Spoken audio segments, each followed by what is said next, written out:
Praise Lord. യിരെമ്യാ പ്രവാചകന്റെ പുസ്തകം 29-ാം അധ്യായം അതിൻ്റെ 1 മുതൽ 32 വരെയുള്ളതായ വേദവാക്യങ്ങൾ. യെഖൊന്യ രാജാവും രാജമാതാവും ഷണ്ഡന്മാരും യഹൂദായിലും യെരൂശലേമിലുമുള്ള പ്രഭുക്കന്മാരും ശില്പികളും കൊല്ലന്മാരും യെരൂശലേം വിട്ടുപോയ ശേഷം യിരെമ്യാ പ്രവാചകൻ ബദ്ധന്മാരുടെ മൂപ്പന്മാരിൽ ശേഷിപ്പുള്ളവർക്കും പുരോഹിതന്മാർക്കും പ്രവാചകന്മാർക്കും നെബൂഖദ്നേസർ യെരൂശലേമിൽ നിന്ന് ബാബേലിലേക്ക് പിടിച്ചു കൊണ്ടുപോയിരുന്ന സകല ജനത്തിനും യഹൂദാ രാജാവായ സിദെക്കീയാവ് ബാബേൽ രാജാവ് നെബൂഖദ്നേസറിന്റെ അടുക്കൽ ബാബേലിലേക്ക് അയച്ച ശാഫാന്റെ മകനായ എലാസയുടെ ഹിൽക്കിയാവിൻ്റെ മകനായ ഗമരിയാവിൻ്റെയും കൈവശം യെരൂശലേമിൽ നിന്ന് കൊടുത്തയച്ച ലേഖനത്തിലെ വിവരമെന്തെന്നാൽ, ഇസ്രായേലിൻ്റെ ദൈവമായ സൈന്യങ്ങളുടെ യഹോവ താൻ യെരൂശലേമിൽ നിന്ന് ബാബേലിലേക്ക് പിടിച്ചു കൊണ്ടുപോകുമാറാക്കിയ സകല ബദ്ധന്മാരോടും ഇപ്രകാരം അരുളി ചെയ്യുന്നു: നിങ്ങൾ വീടുകളെ പണിത് പാർപ്പാൻ തോട്ടങ്ങളെ ഉണ്ടാക്കി ഫലം അനുഭവിപ്പീൻ. ഭാര്യമാരെ പരിഗ്രഹിച്ച് പുത്രന്മാരെയും പുത്രിമാരെയും ജനിപ്പിപ്പീൻ. നിങ്ങൾ അവിടെ കുറഞ്ഞു പോകാതെ പെരുകേണ്ടതിന് പുത്രന്മാർക്ക് ഭാര്യമാരെ എടുക്കുകയും പുത്രിമാരെയും പുരുഷന്മാർക്ക് കൊടുക്കുകയും ചെയ്യുവീൻ. അവരും പുത്രന്മാരെയും പുത്രിമാരെയും ജനിപ്പിക്കട്ടെ.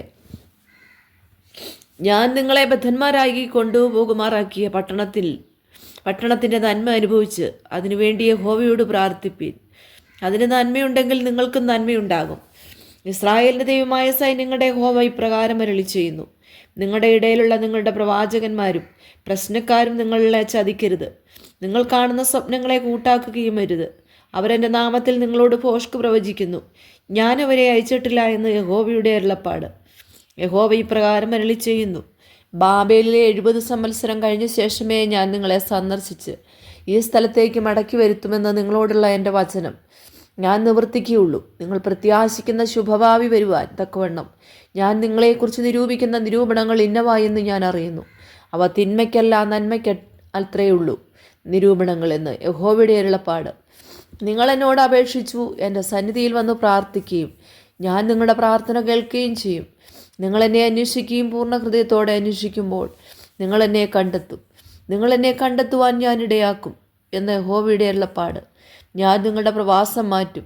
ഞാൻ നിങ്ങളെ നീക്കിക്കളഞ്ഞിരിക്കുന്ന സകല ജാതികളിൽ നിന്നും എല്ലായിടങ്ങളിൽ നിന്നും നിങ്ങളെ ശേഖരിച്ചു. ഞാൻ നിങ്ങളെ പോകുമാറാക്കിയ സ്ഥലത്തേക്ക് തന്നെ മടക്കി വരുത്തും എന്ന് യഹോവയുടെ അരുളപ്പാട്. യഹോവ ഞങ്ങൾക്ക് ബാബേലിൽ നിന്ന് പ്രവാചകന്മാരെ എഴുന്നേൽപ്പിച്ചിരിക്കുന്നു എന്ന് നിങ്ങൾ പറയുന്നുവല്ലോ. ദാവീദിൻ്റെ സിംഹാസനത്തിലിരിക്കുന്ന രാജാവിനെക്കുറിച്ചും ഈ നഗരത്തിൽ പാർക്കുന്ന സകല ജനത്തെയും കുറിച്ച് നിങ്ങളോടുകൂടെ പ്രവാസത്തിലേക്ക് വരാത്ത നിങ്ങളുടെ സഹോദരന്മാരെക്കുറിച്ചും യഹോവ ഇപ്രകാരം അരുളി ചെയ്യുന്നു. അതേ സൈന്യങ്ങളുടെ യഹോവ ഇപ്രകാരം അരുളി ചെയ്യുന്നു: ഇതാ, ഞാൻ അവർക്കും വാളും ക്ഷാമവും മഹാമാരിയും അയച്ച് എത്രയും ആകാത്തതും തിന്നുകൂടാതെ വണ്ണം ചീത്തയുമായ അത്തിപ്പഴത്തിന് അവരെ സമമാക്കും.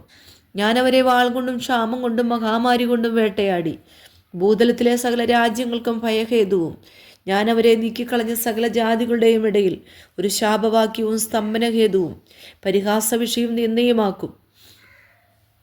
പ്രവാചകന്മാരായ എൻ്റെ ദാസന്മാർ മുഖാന്തരം ഞാൻ പറഞ്ഞയച്ച വചനങ്ങളെ അവർ കേൾക്കായ കൊണ്ട് തന്നെ എന്ന് യഹോവയുടെ അരുളപ്പാട്. ഞാൻ ഇടവിടാതെ അവരെ അയച്ചിട്ടും നിങ്ങൾ കേട്ടില്ല എന്ന് യഹോവയുടെ അരുളപ്പാട്. അതുകൊണ്ട് ഞാൻ യെരൂശലേമിൽ നിന്ന് ബാബേലിലേക്ക് അയച്ചിരിക്കുന്ന സകല പ്രവാസികളുമായുള്ളവരെ നിങ്ങൾ യഹോവയുടെ വചനം കേൾപ്പീൻ.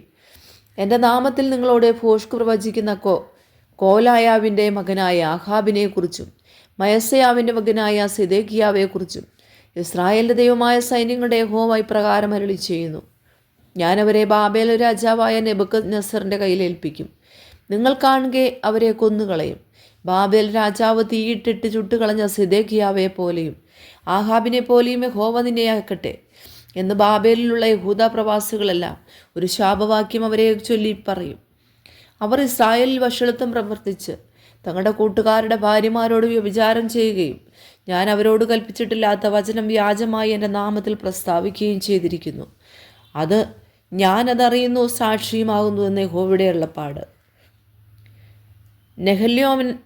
നെഹല്യോമിനായ ശമയാവോട് നീ പറയേണ്ടത്: ഇസ്രായേലിൻ്റെ ദൈവമായ സൈന്യങ്ങളുടെ യഹോവ ഇപ്രകാരം അരുളി ചെയ്യുന്നു: നീ യെരൂശലേമിലെ സകല ജനത്തിനും മയസയാവിൻ്റെ മകനായ സെഫന്യ പുരോഹിതനും സകല പുരോഹിതന്മാർക്കും നിന്റെ പേര് വെച്ചയച്ച എഴുത്തുകളിൽ നിങ്ങൾ യഹോവയുടെ ആലയത്തിൽ ഭ്രാന്ത് പിടിച്ച് പ്രവചിക്കുന്ന ഏതു മനുഷ്യനെയും പിടിച്ച് ആമത്തിലും വിലങ്ങിലും ഇടേണ്ടതിന് യഹോവ നിന്നെ യഹോയാദാ പുരോഹിതനെ പകരം പുരോഹിതനാക്കിയിരിക്കുന്നു. ആകയാൽ നിങ്ങളോട് പ്രവചിക്കുന്ന അനാഥോത്തുകാരനായ യിരെമ്യാവേ, നീ ശാസിക്കാതെ ഇരിക്കുന്നതെന്ത്? അതുകൊണ്ടല്ലോ അവൻ ബാബേലിൽ ഞങ്ങൾക്ക് ആളയച്ചു. ഈ പ്രവാസം ദീർഘമായിരിക്കും.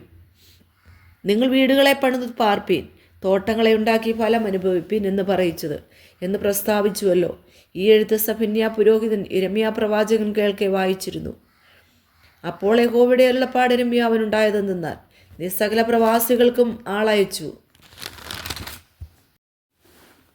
നെഫല്യാവനായ ശെമയ്യാവെക്കുറിച്ച് പറയിക്കേണ്ടത്, യഹോവ ഇപ്രകാരം അരുളി ചെയ്യുന്നു, ശെമയ്യാവെ ഞാൻ അയക്കാതെ ഇരുന്നിട്ടും അവൻ നിങ്ങളോട് പ്രവചിച്ചു, നിങ്ങളെ ഭോഷ്കിൽ ആശ്രയിക്കുമാറാക്കിയതുകൊണ്ട് യഹോവ ഇപ്രകാരം അരുളി ചെയ്യുന്നു, ഞാൻ നെഫല്യാവനായ ശെമയ്യാവെയും അവൻ്റെ സന്തതിയെയും സന്ദർശിക്കും. ഈ ജനത്തിൻ്റെ മധ്യയെ പാർപ്പാൻ അവന് ആരും ഉണ്ടാകുകയില്ല. എൻ്റെ ജനത്തിന് ഞാൻ വരുത്തുവാനിരിക്കുന്ന നന്മ അവൻ അനുഭവിക്കുകയുമില്ല. അവൻ യഹോവയ്ക്ക് വിരോധമായി ദ്രോഹം സംസാരിച്ചുവല്ലോ എന്ന് യഹോവയുടെ അരുളപ്പാട്.